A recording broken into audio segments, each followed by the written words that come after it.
was the only asterisk. Okay. Yeah. Well, very good. Hello. How's everything? No, it's not everything. You're up.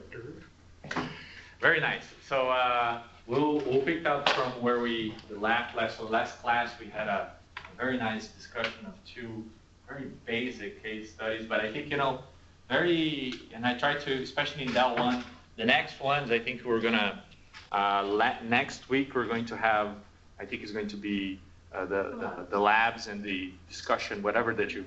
Oh, can I make it quick? Yeah. If you guys have lab coats, like white lab coats from like first and second year, next week for the labs, if you could bring those, that would be greatly appreciated. We have some, but not a lot. So, and the idea also is to give, you know, pretty soon a. Oh, by the way, we need to, I think on Thursday, don't forget to where it's going to be and stuff. So I think the two cases we're good to wrap it up a little bit, put together all and sometimes you see, I think the nicest part is like from very simple cases, you can get a lot of stuff. The idea is that once we finish this, the renal portion, we basically lock the homeostasis portion of the class. We have another class on homeostasis or homeoresis that we're probably going to use more as an example, because there's another set of case scenarios like lactation or SAML migration, what happens to the osmolarity and pH and some of the changes that happens to the body in very normal situations, not pathological situations, but super nice to review and bring back some of these details. For the same way for that we do it for those of you that have been in the repro class, the reproduction class, we always try to go back, come back. So by the end of the course, you're pretty familiar with all these things. So we finished a little bit before that review on the kidney. So we know that they're going to have very, very elementary functions in blood pressure, in acid-base balance, and obviously because of blood pressure, you can control in several ways. One, you may retain sodium, which basically you end up retaining some water, but you can also dispose of water. So you can dilute and concentrate your urine in a way that you can, you know, keep more or less your water balance in check. So with that, basically, I think the best way for you to think on the kidneys is that the kidney is as a filter.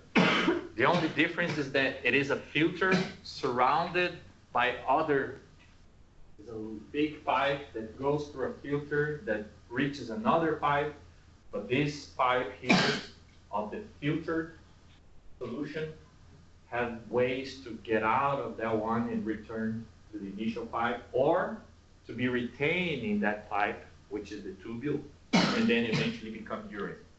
Okay? You're going to see that almost everything that is, if I'm not mistaken, it is smaller than 2 nanometers in terms of molecule or whatever that molecule might be. Everybody's going to get sick. We're going to have a class on that. So this stuff is, everybody that I know is sick right now. So I'm going to be the next. So this stuff is, basically what's going to happen is, or in the case of the kidney, is that now I lost the, yeah. So it's going to be this filter. The filter is going to, you're going to have to, you know, eventually all that filtrate, and you call this glomerular filtrate, everything that gets inside of this capsule or bound in this capsule and gets inside, you know, it can, it's very similar or somewhat similar to your plasma. You have, oh yes, almost everything that is smaller than 2 nanometers, which is a lot of stuff that is in the blood, just pass freely. Everything that is above 4, 5, 6 nanometers doesn't get it all, doesn't get it out at all. So it stays in the bloodstream.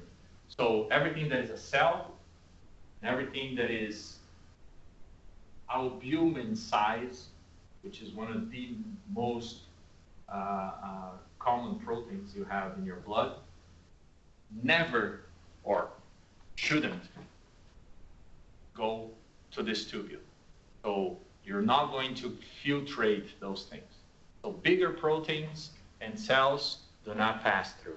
Everything else, smaller than 2 nanometers, may go through, and some of the other things, it will depend. I think I mentioned before, depends on the size, the shape, and even electrical charge, of it. If it is positively charged, it tends to go by easier, much easier, because the basement membrane there tends to be more like negative, so it attracts. Everything that is negative tends to be repulsed. So you have some differences there of what can go in and out. Go ahead. If there's a larger molecule that needs to be filtered out, would it be broken down before? Yes, that is true. So this is one way. The other way is by other paths of excretion inside your body. It can be the bile, for example, can go into the feces. It can be sweat. It can be obviously breathing, but normally bigger proteins will not be the case. But you have R, as you said, to cleave, and then you have to get rid of everything in the body. They even the larger proteins, they're going to have a certain size. They never go too much bigger than albumin, for example. You may have a few because it is just a physical thing.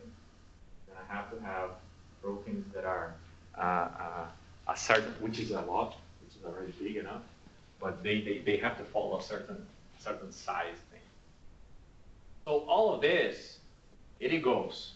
We're gonna look into a little bit of detail in some of how this filtrate goes, but it's more to remember some of the concepts of how the kidney works.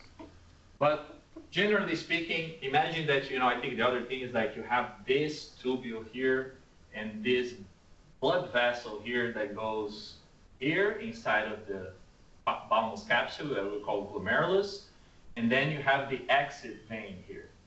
Called is normally afferent vein and efferent vein or efferent vein. And this vessel here, it stays all around. You have vessels everywhere. Imagine this thing in 3D, and it's filled with tubules and filled with interstitial space and filled with vessels. So the ability of this thing to filtrate and return is tremendous. So you're going to have lots of things coming in, lots of things coming out. The only thing is that the kidney is very clever. The kidney has portions of the tubule that are very permeable. Some portions of the tubule are not very permeable. Some of them are controlled by hormones. Some of them are not. And you have also gradient differences here between the cortex and the medulla.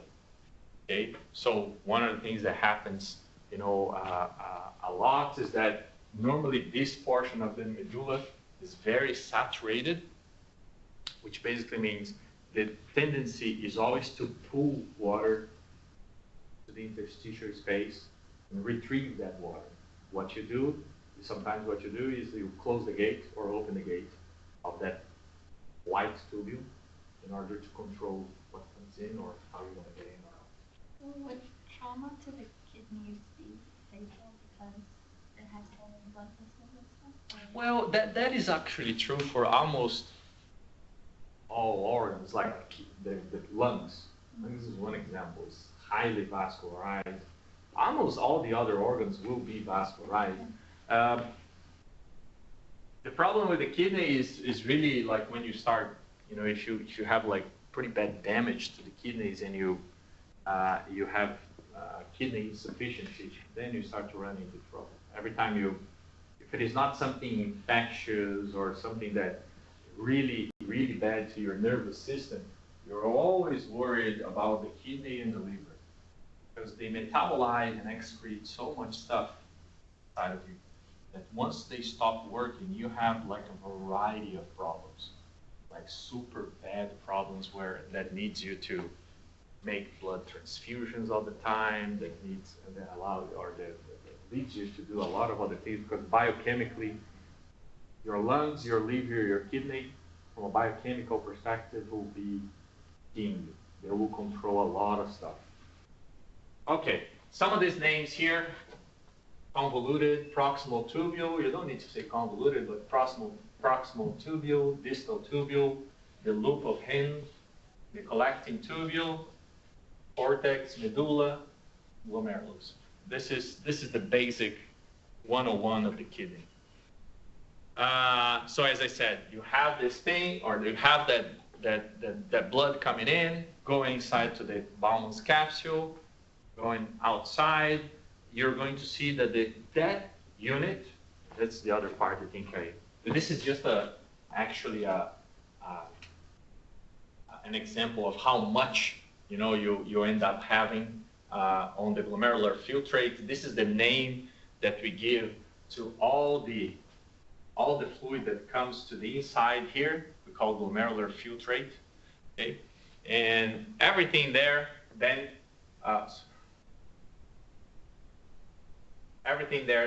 we call filtrate.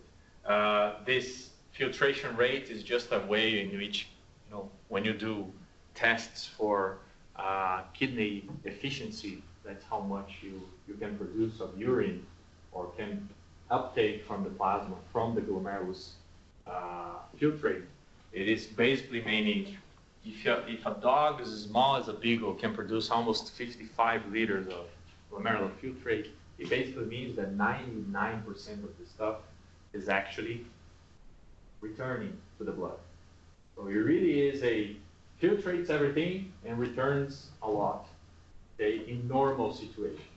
And then what you end up having is just disposing this tiny, I shouldn't say tiny amount, but the smaller amounts, but urea, toxins, other metabolites that you don't need it anymore, and so on.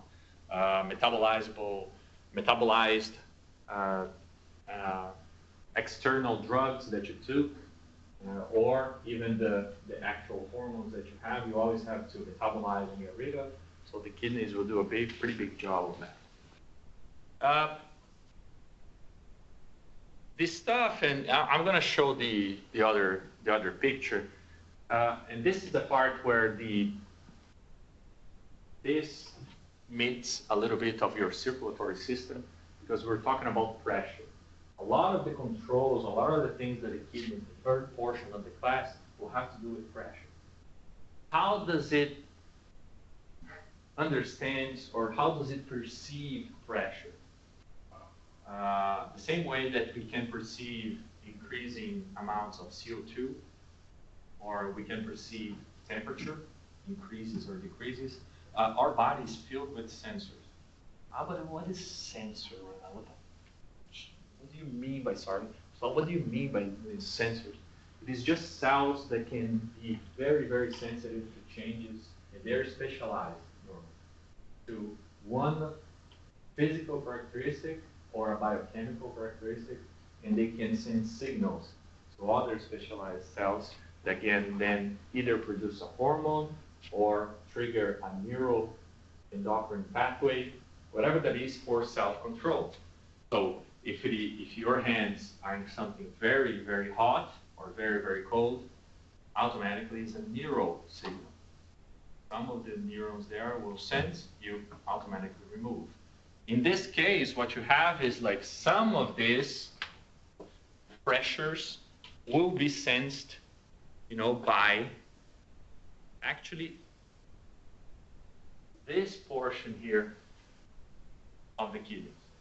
The kidneys will have certain cells here, especially in these vessels here, next to the glomerular filtrate, very close to this distal tubule. There's a place around here that we call juxtaglomerular. What is the name of it? Juxtaglomerular? Forgot the second part of this. But this is the portion that actually has a lot of specialized cells and apparatus. So the idea then, it gave me a blank now, I was thinking about prostaglandin. So the stuff is like, this thing is going to sense pressure. Some of them also is going to sense like sodium concentrations. And this portion here eventually will give or will send signals, or that's where they have, for example, cells that can produce, for example, renin.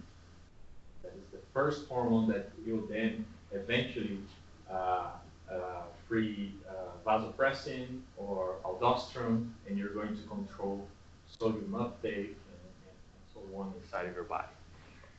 So, oncotic, hydrostatic pressure. So this is the other way in which I think, during the circulatory system class, I mentioned that there are forces that, not only, I think in the circulatory system, we talk a lot about the physical properties of the vein, the vessel, the heart, valves, how strong you beat, how fast you beat, and that's how it's actually the engine, okay? However, the pressure inside the vessel will also be determined, and when I say the pressure is almost like this. The concentration of stuff inside the vessel is almost always different than what is outside the interstitial space, which is different than what is inside the cell. Compartmentalization. Have different compartments with different pressures, and you try to the role of your life inside of your body is to control this, all this chaos. So hydrostatic pressure is basically this. Imagine if your blood is pumping faster, your blood will run somewhat faster. And let's say you don't change your vessel. This force of the water portion of the blood, hitting the wall of the vessels, this is what you call hydrostatic pressure. So every time you remember, you have the afferent vein, glomerulus, the efferent vein. That filter, depending on how much the pressure of the blood reaches there, you're going to have a certain pressure in that filter, okay? Which is the Bowman's capsule. This is one. The second one is going to be exerted much more because of the proteins. Because you have a lot of proteins inside, and they are large molecules, they have, you can decrease or increase concentration of those proteins somewhat fast once you become dehydrated or not. But that amount of protein in your blood, the tendency is to pull blood to the inside. So it's almost like this. Imagine this example. Did you guys like the ovulation? Nice. So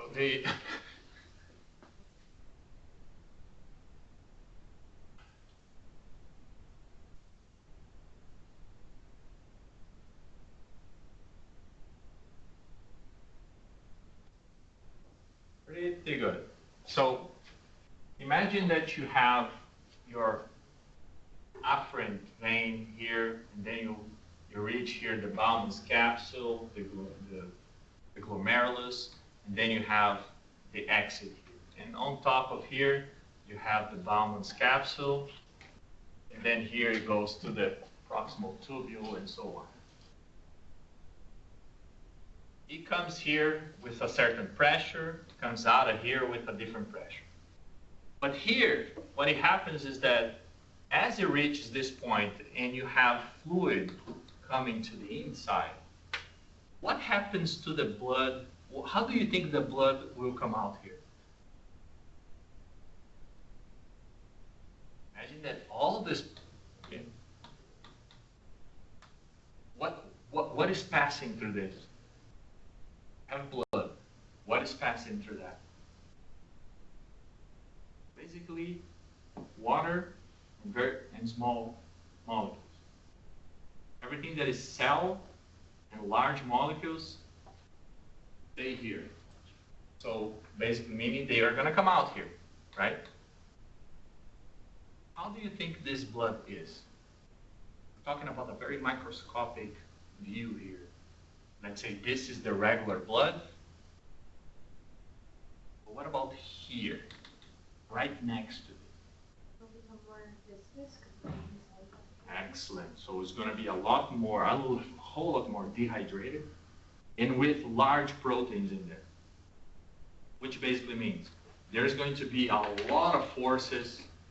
Once this vein starts to go around the kidney, there's going to be a lot of pressures or a lot of forces trying to draw water back.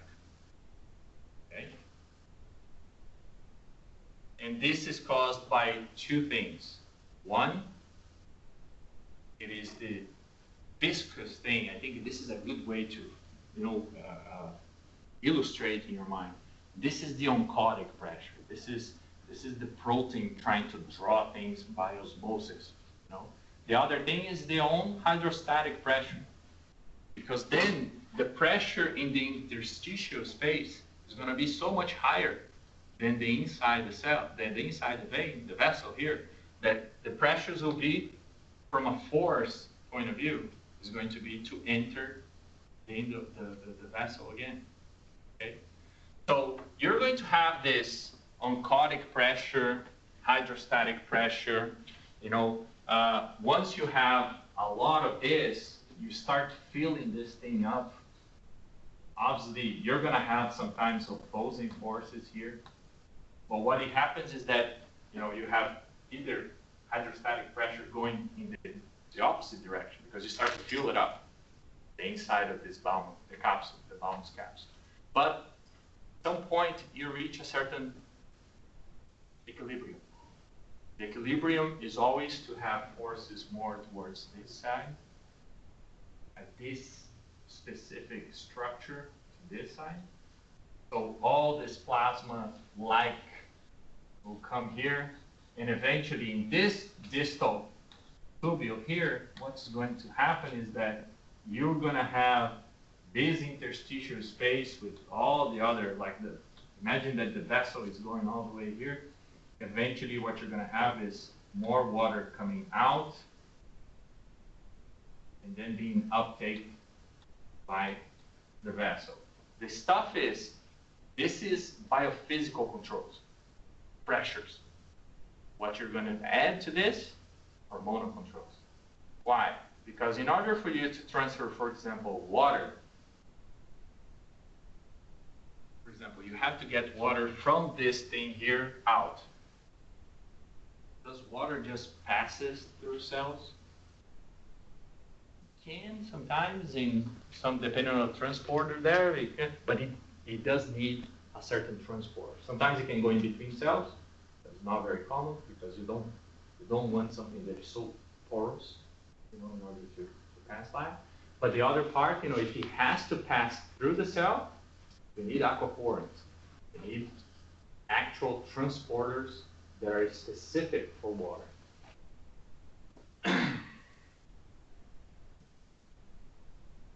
This basically explains in a few words that what you're trying to, but the best thing is that you imagine in your head, the vessel is coming full of blood, cells, water. It filtrates to a different compartment. It basically shrinks, becomes more viscous. Eventually, it's going to return. You're going to want that water to return. And actually, during this phase of what we call the proximal tubule, is where a lot of this reabsorption occurs. Okay?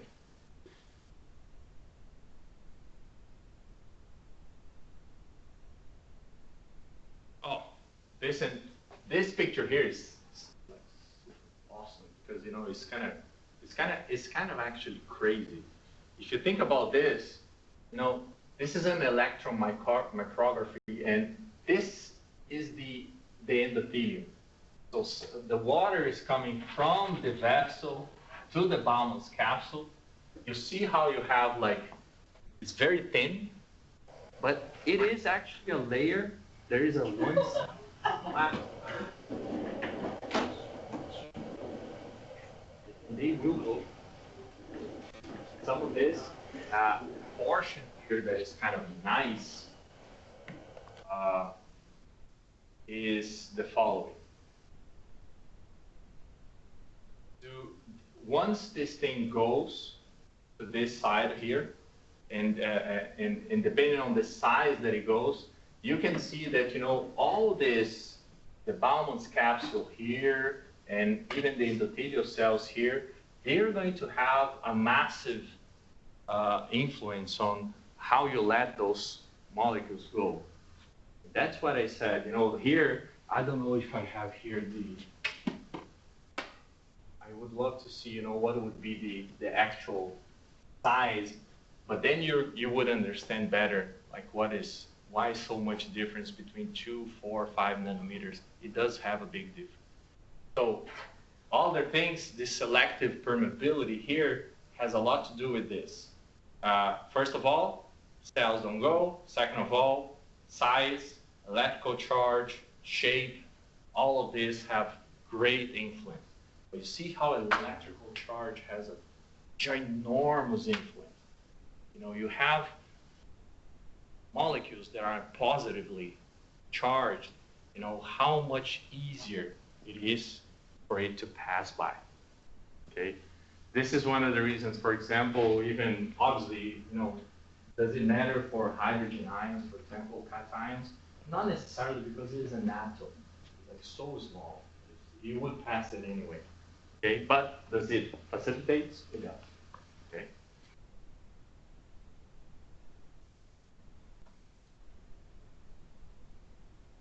Okay, so this is the part where it starts to get fun, you know, which is once this happens, imagine now, let's go back here to our little best kidney ever, okay? Which is eventually, imagine that this guy here do not have enough pressure ready to go. If it doesn't have enough pressure and juxtaglomerular apparatus is somewhere, it would be somewhere here, okay? And around, oh sorry, it would be somewhere here. These guys here, and this would be have like specialized cells. Some of them, just keep in mind that eventually you can produce what we call renal. Okay. So it senses that the pressure is lower. And when I say pressure is lower, it's like, are we talking about those examples from the previous class of congested cardiac failure, and then you're having decreased blood pressure, eventually you have edema? No, we're talking about daily variations, you know, that you have. Does it pick up by that? It does. It is picked up by those sensor cells. And eventually what happens is that you try to control blood pressure by changing intravascular volume. Okay? This is one of the ways in which you can control. Does the kidney will have one, like a super strong effect on cardiac output? Not necessarily. You will try to control how it is filled, you know, the blood or the vessel. So by the time you have automatically, and this is automatically, if you are dehydrated, your blood pressure tends to be a lot lower. Because of a physical thing. All of these things, and we call here some systemic pressure, like the actual, this is the blood pressure. Sometimes they measure also the actual renal blood flow. It tends to be similar to the actual systemic blood pressure, but sometimes they measure that because you may have a difficult, something wrong with the actual irrigation of the kidney, which can lead to something else. Glomerular capillary pressure, that one, okay? And some of the other ones, these ones here are not very important. We're gonna go through this, but it's not very important. These are more like, I would say, reflexes. You know, it's just like small reflexes that happen inside of the kidney that controls pressure, and a very limited short span, you know, inside because as you saw there, the blood goes from regular blood to very dehydrated blood to be absorbed again. So even in the same vessel, in different positions of the vessel, they have to control a little bit. And this is what those intrinsic factors are, okay? What we're gonna focus on is the systemic blood pressure, intravascular volume. These two here will most likely affect your renal blood flow, which if you change your renal blood flow, it's very likely that you're going to affect your glomerular capillary pressure. Okay, so this is just a cascade of events.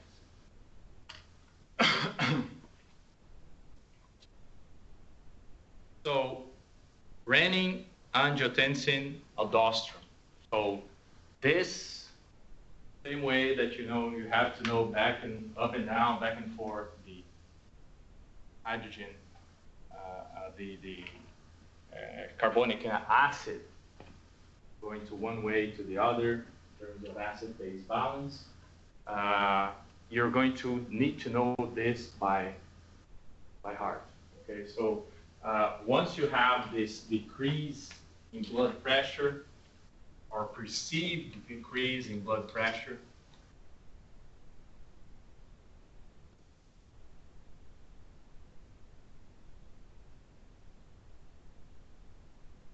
what happens is this trigger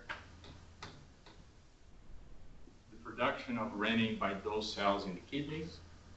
The kidney then, this renin is taken by the circulatory system.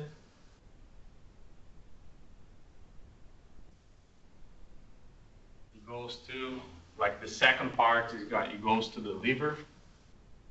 And then in the liver, you're going to have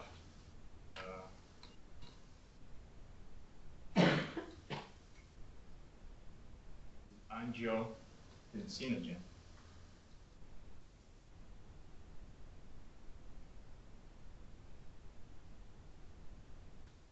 Being converted by, being converted, renin will do exactly that. So we'll convert angiotensinogen to angiotensin, sorry.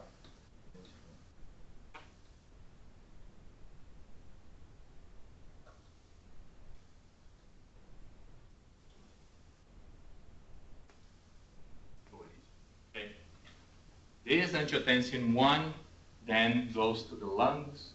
It is converted into angiotensin 2. And then this part here. Angiotensin 2. This angiotensin 2 here, you have actually an enzyme that is produced by some of the pneumocyte type 2 inside the lungs that we call angiotensin converting enzyme, or ACE. And this completes the whole thing. Why? Because angiotensinogen or angiotensin 2 is a very, first of all, it's a very potent vasoconstrictor. So it constricts vessels around your body.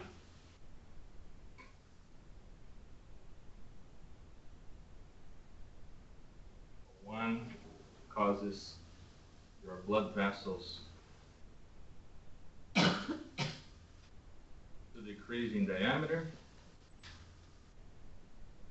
Your epithelial cells, they have receptors for that. The other part is that you also, and that's the other, what is the other way? It's written there, but what is the other way in which you would, or you could,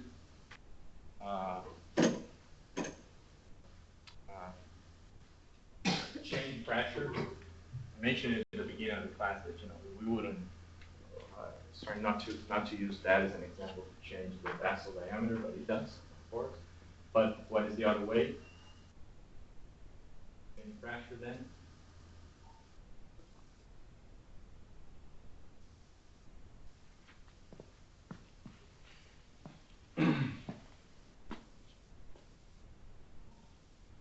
Sodium. Okay.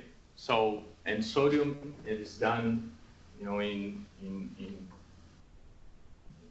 two ways. Actually, angiotensin or angiotensin 2 will go. What is the hormone that I mentioned before that will act on the sodium uptake? I mean, mineralocorticoid.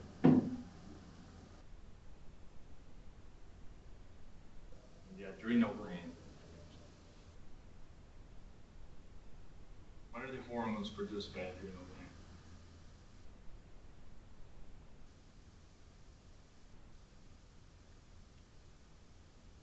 In the adrenal gland, what is one of the hormones? Adrenaline.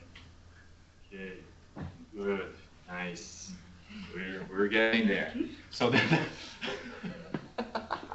so the other one, which is more important for us, in the medulla is produced adrenaline. In the cortex of the medulla, or the cortex of the adrenal gland is produced cortisol and aldosterone. The aldosterone is the one that cortisol we're going to talk in the next class, so that we'll be mentioning, stress physiology, but then we're going to have aldosterone here.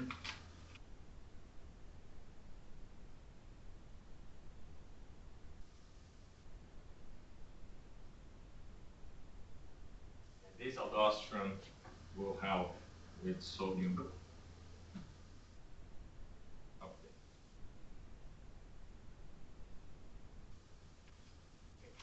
So this sodium uptake is then what's going to eventually drive in the cells, like this sodium uptake will occur in the tubule. Okay? And this sodium uptake then what will cause is, like, by retaining sodium, you drag water in. Okay? Sometimes this is called osmotic drag. So you carry the water inside. By carrying the water, not only uptake, when I say uptake is release, in this case, and entering here. Okay? And then with that, you also have water. Goes inside. This is what it means. By increasing water here,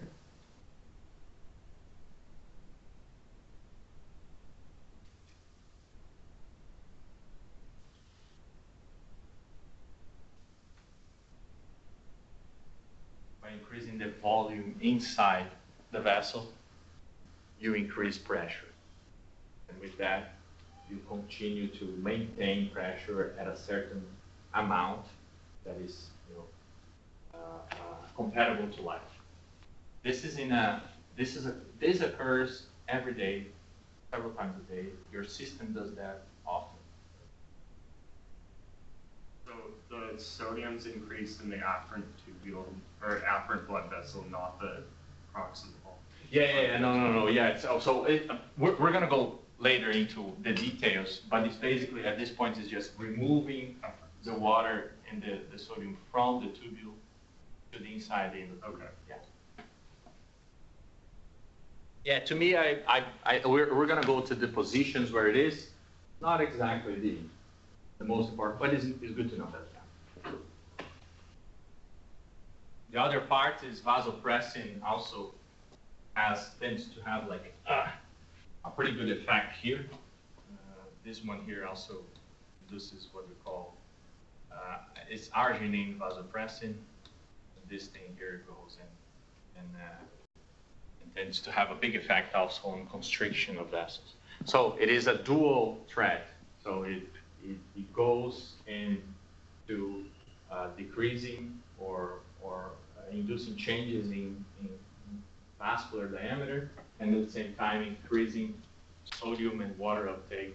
So you can have a pretty good effect in terms of overall blood pressure. With that, what you end up doing is also concentrating urine. So for example, if you haven't drank too much water today, as I, for example, did today, Probably my system is working towards, reabsorbing a lot of water from the tubules, and probably the urine concentration, the concentration in urine is going to be higher. So it's going to be a very concentrated urine.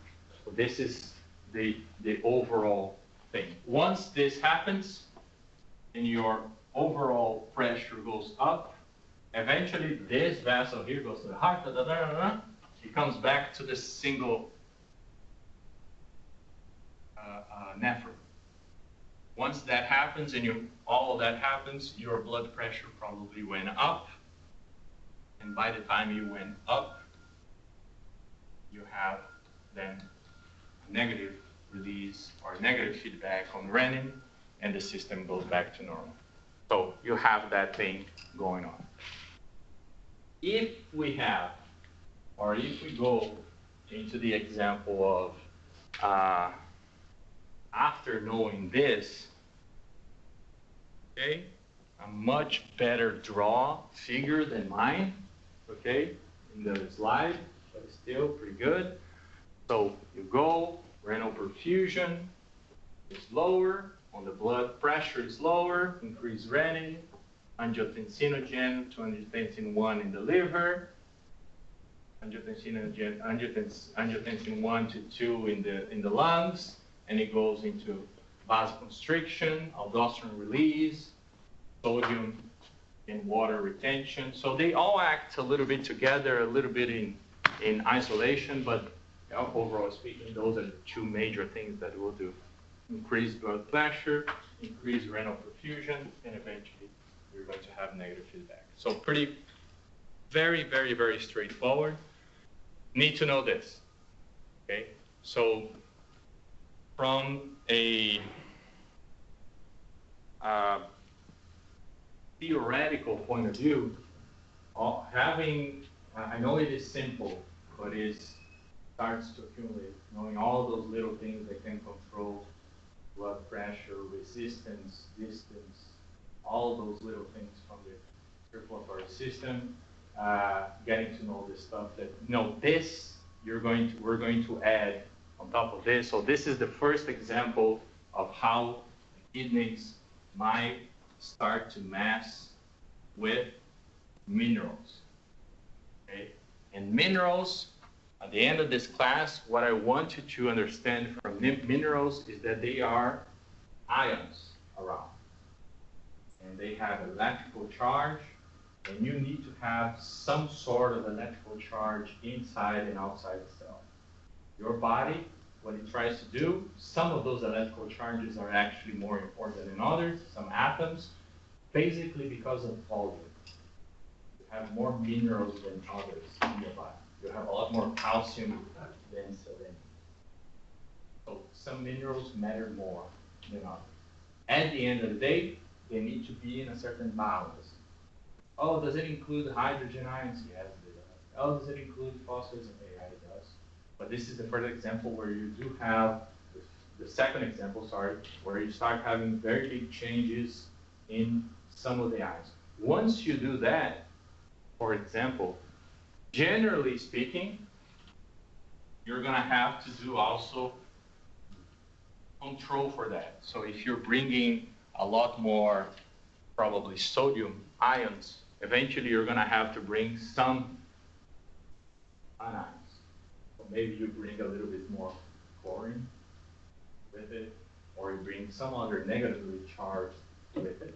So that's the part where you start to balance it out. Eventually, obviously, you're going to see that hydrogen ions will become a super important ion to control, and that's where the buffers and all the other things will come into play. This portion here doesn't need to be very to focus so much. This is all about that. So reabsorption of filtered substances. So basically speaking, you have lots of this reabsorption occurring here. Obviously, you're going to have throughout the rest, of your of your nephron, but a lot occurs in the proximal tubule. A lot because of those things that you mentioned. You have a dehydrated vessel with a lot of power to bring fluids back, so it will reabsorb a lot of that. And some of the other stuff, when I say like this solvent drag or osmotic drag, some of the other slides, they will go into active transport, cold transport. The only thing that, I think is important to, and I used to hate that portion of every time they go into sodium, potassium, ATPase, and then you're going to have hydrogen transporters, you're going to have lots of others. It's all part of this bigger game of changing ions. Okay? And one of the best places or the main places in your body to change ions is the kidney. The kidney will have lots of these things. Some of them are just hydrogen ions or chlorine or sodium. Some of them will be actually bicarb, ammonia, or phosphate. Some of them will be even proteins. They also have charges and they can deal with it. I think the bigger picture is more important. So even when you go to case studies and let's go be more specific about some of that. It is okay to, at this point, just say, oh, no, it was an exchange of ions.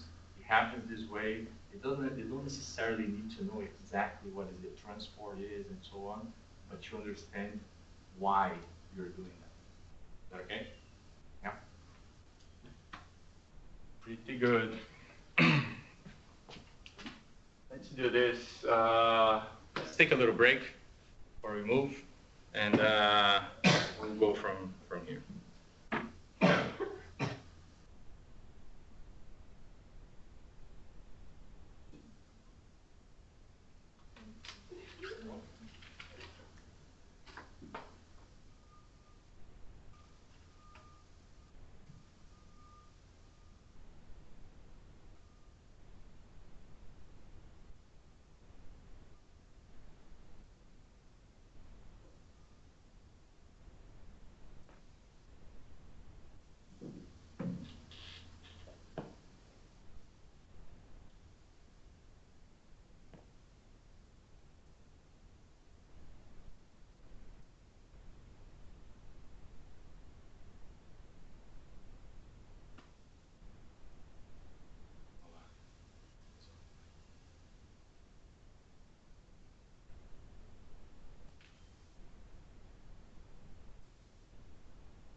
your own argument and then respond to that objection. What?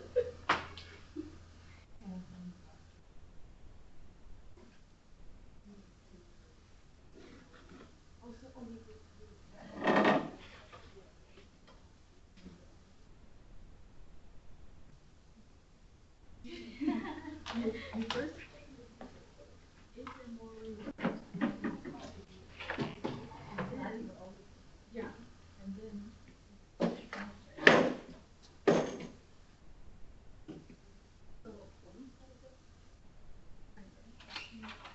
Yeah, and then respond to that.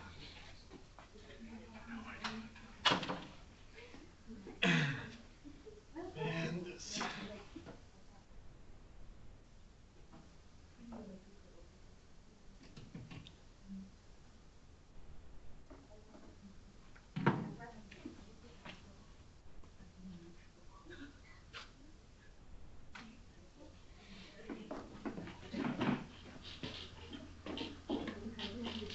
Very good.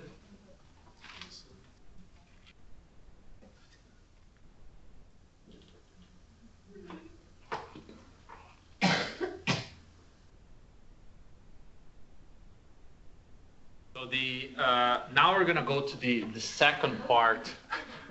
Second part of the spread. That's nice. That's nice. So we can cancel classes next week. So the second part of the renal system then is gonna go and focus on the acid-base balance. Then in the acid-base balance, the first system was the respiratory one. The respiratory one is the fast correction method of the body to balance the pH. Okay, so because it can do in relatively large amounts and just by controlling breathing, so you can do it relatively fast. In the case of the kidneys do what we would call a more long-term control and perhaps the more fine-tuning control of the acid-base balance. Okay. Now, we do have, you have heard about this guy, high bicarbonate. You have obviously heard about chloride ion, lots of these things, especially because of the sodium, potassium, and TPAs. It messes with chloride a lot. And some chemicals that has electrical gradients, but potassium and calcium and peptides and low molecular weight. So theoretically, aside from the acid-base balance, this is what, generally speaking, the kidney will try to control in terms of ions and some of the other substances. Obviously, this molecular protein here, peptides and low molecular proteins, you're going to see that, endogenous substances, exogenous substances, when it has to be metabolized and excreted, that's what it is. It's going to filter and leave it there. Leave it in the urine to be excreted. All of these other ions here, so we're talking about all of these guys here are very regular, living beings in your brains right now. Bicarb, hydrogen ions, CO2, sodium, carbonic anhydrase, again, chloride, potassium, blood, tubular fluid. So we were talking about compartmentalization, exchange of ions, in order to have your electrical charge at the end of the day in a balanced manner inside of your body.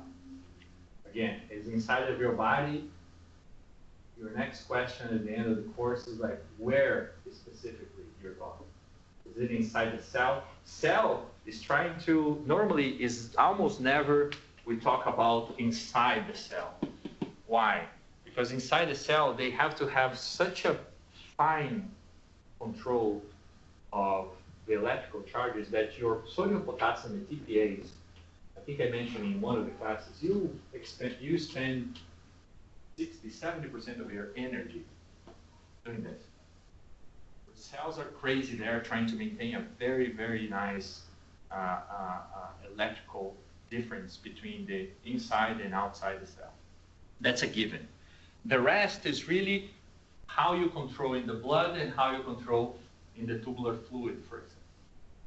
This, talking about reabsorption of substance and more in focus with acid-base balance, the blood has to be ultra controlled. Like you have to keep pH, for example, in the blood somewhere between 7.2 and 7.4. That's it. Goes much below 7.2, you're in very, very high acidotic state. It goes way beyond, or a little bit beyond 7.4, you are in trouble for alkalosis. Now, what about the tubule, the urine? Well, your urine can go all the way down to 5 if you want, okay? Or all the way up to 8, or 8.5. So this is how different you can, compartmentalization in this case is everything. So how do you change some of those things? And this, I don't want you to be like, to get like, kind of panic about, some of these ions and where those arrows go and forth. These are very, this is the very same reaction that happens in the lungs. Very same. Exactly the same. That also happens inside of your hemoglobin. Okay? So you do have your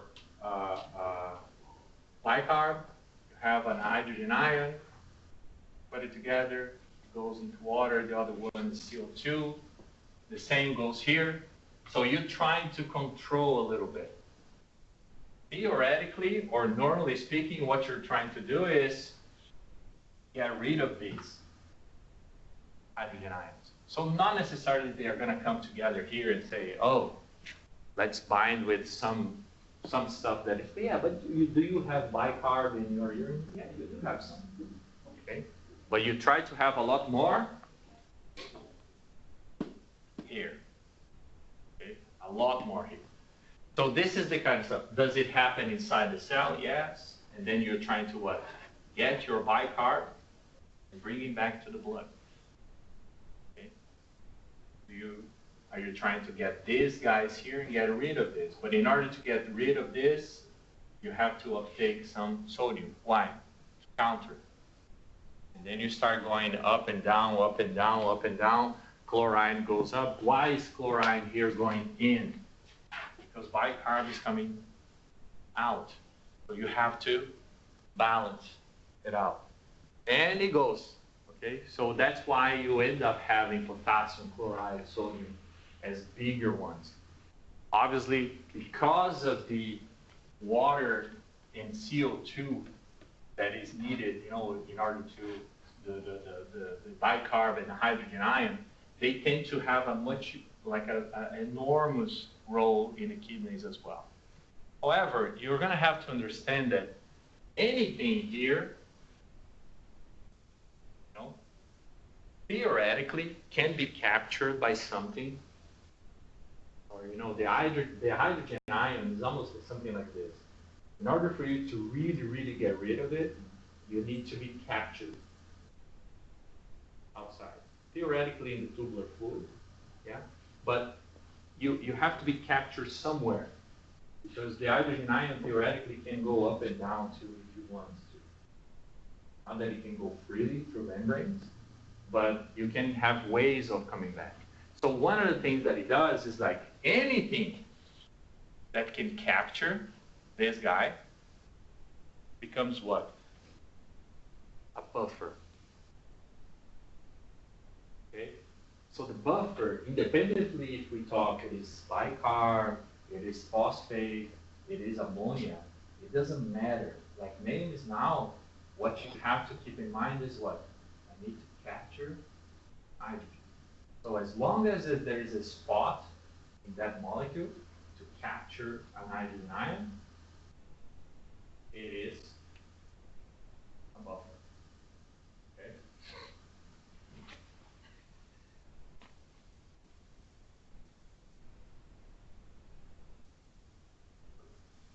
Okay, so this is just a little bit of, application, not application, but the other part that you obviously endogenous waste products, exogenous drugs, where the kidney, and this is the third part, you know, first was blood pressure, second acid-base balance, which we're going to return.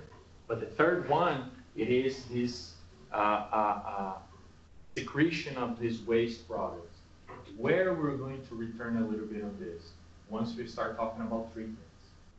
Antibiotics, anti-inflammatories. Why? Because they can be more or less toxic to the kidney. They can be more or less toxic to the liver. They can be more or less, for example, aggressive to your stomach. They can be more or less aggressive to your intestines. So then you're going to choose. Most of the time, the reason or the idea or how you choose antibiotics is based on how toxic they can be to certain organs, and the kidney is a big one because it's the one that is going to excrete a lot of that, a lot of the metabolites, and what kind of organ is that agent is for. So sometimes it's like large spectrum, sometimes it's just guided to a class of bacteria, and so on. But these two things is what's going to determine which antibiotics you end up choosing. Okay.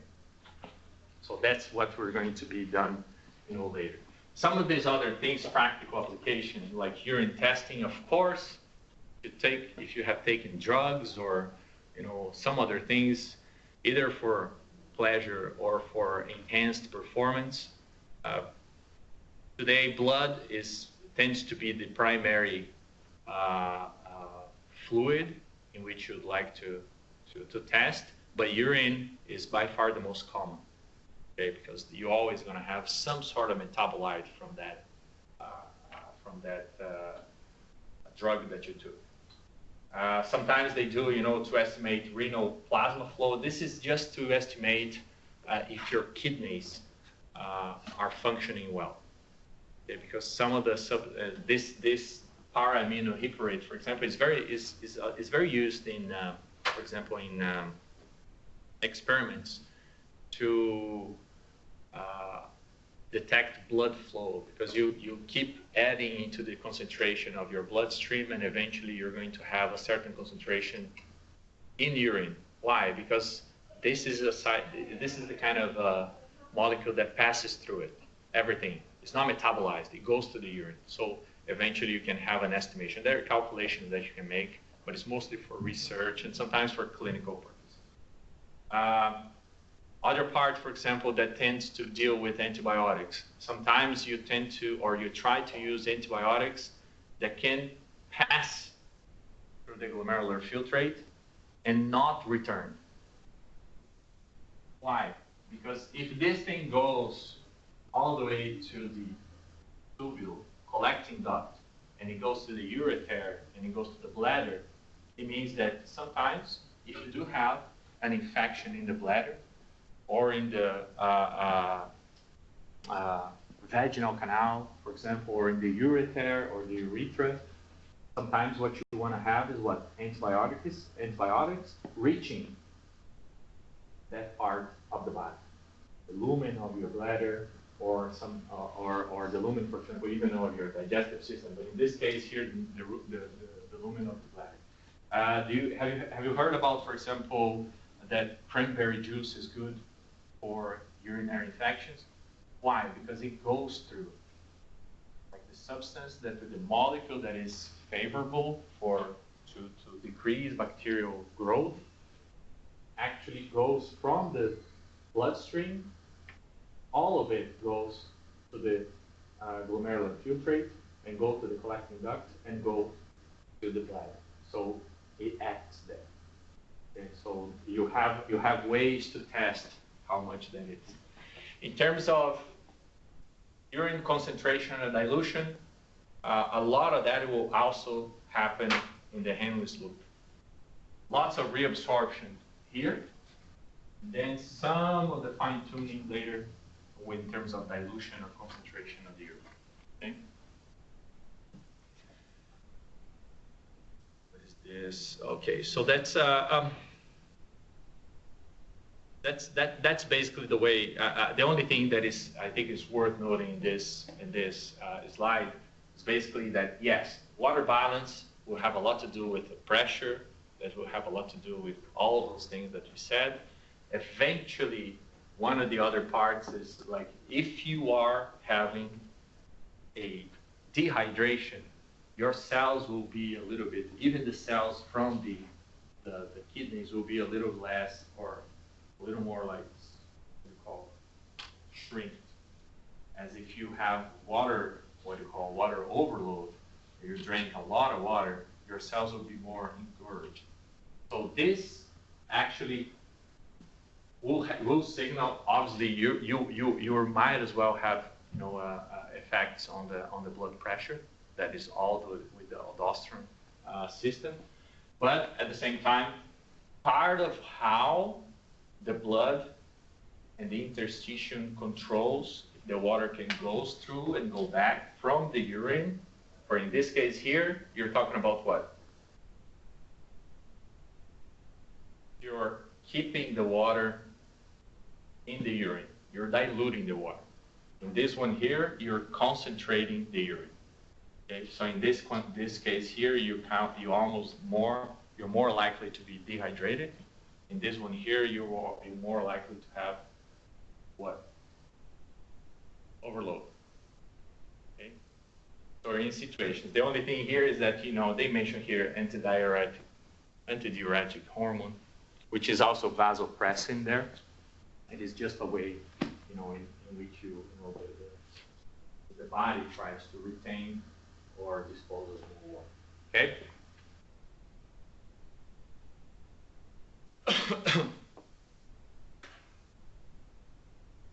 This is more or less the, kind of a summary of the intra and extracellular buffers, lungs, kidneys. So basically, lungs and kidneys, buffers in the lungs for fast correction. Kidneys is kind of slow, but tends to have more like a fine tuning and finer correction. Excretion here, lots of it. Am I going to ask you this? Where does it occur? No. It's very nice to have at least on the slides, so you know. Bicarb, phosphate, and ammonia. These will be the three ones that you need to know, okay, in terms of buffers. Those are the primary buffers. Are there other buffers in the body? Yes, there are. And lots of the other molecules, hemoglobin can act as a buffer. Lots of things can act as buffers. But these are the three major ones that have systemic importance, for us.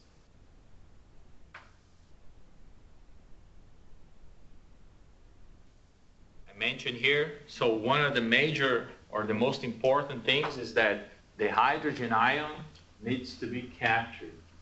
It needs to stay in the tubule in order to be removed. So once you use that, so you have this bicarb, this phosphate, or this ammonium, or this ammonia molecule, it's how you're going to control. Why? All these molecules, they can uptake. They can turn the phosphate with 2 negative charges, with a phosphate with 1 negative charge. You can turn that bicarb into water and CO2. You can turn ammonia into ammonium. Okay? So theoretically, anything that can do that would be considered a buffer. Some other intracellular buffers, for example, is a glutathione peroxidase, superoxide dismutase. Lots of these other molecules that you probably have heard at some point, they are also super important buffers. Okay.